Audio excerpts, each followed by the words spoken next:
Dalam sebuah riwayat Bukhari disebutkan, Nabi SAW pernah mengantar jenazah seorang sahabat. Setelah dikuburkan, Nabi SAW kemudian bersabda.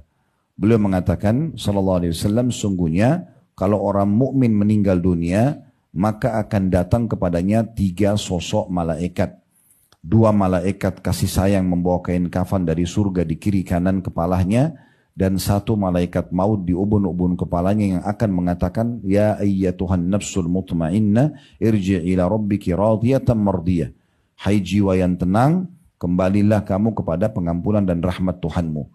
Kata Nabi SAW, maka ruhnya akan keluar lebih mudah daripada air yang keluar dari mulut kendi. Jadi bagaimana kalau kita tuangkan air dari teko, cepat sekali keluar, seperti itu keluarnya ruhnya orang-orang beriman. Belum sesaat keluar, maka dibungkus dengan kain kafan dari surga dibawa ke langit. Baru tiba di langit pertama, para malaikat rahmat mengetuk pintu langit pertama yang kita bisa lihat langit pertama di atas kepala kita ini, dan Allah ciptakan 7 lapis langit. Maka para malaikat penjaga langit mengatakan, siapa yang sedang kalian bawa? Maka kata malaikat rahmah, ini adalah Fulan bin Fulan, disebutkan namanya yang paling baik di dunia. Maka para malaikat penjaga langit membukakan pintu, dan akhirnya membuat seluruh malaikat yang di langit berharap ruh itu lewat di dekat mereka. Kata Nabi SAW, karena ruh orang beriman tadi itu mengeluarkan wangi lebih wangi dari bau kasturi. Ya, semoga insya Allah kita termasuk ini.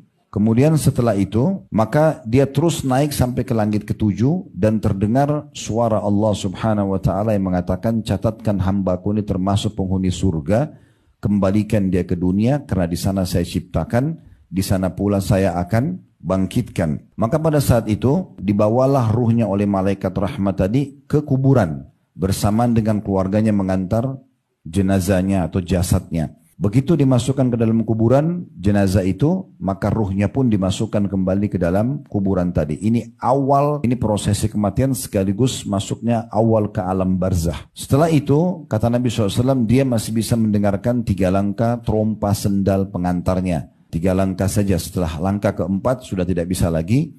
Kemudian ya, akan datang kepadanya Munkar dan Nakir, 2 malaikat yang bertugas khusus untuk menanyakan kepada dia pertanyaan yang sudah masyhur.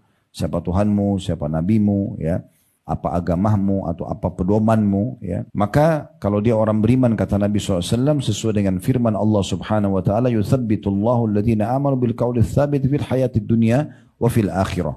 Sesungguhnya Allah akan menetapkan di lisan orang-orang beriman jawaban untuk menjawab pertanyaan di dunia dan juga di akhirat.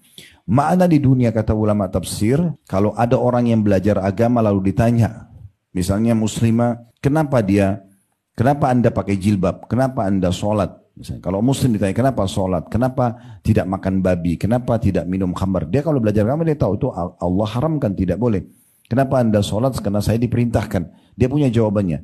Dan di ayat yang dikatakan dan di akhirat. Pertanyaan di akhirat. Kata ulama tafsir maksudnya di alam barzah. Pertanyaan Munkar Nakir, orang beriman akan bisa jawab dengan sangat mudah.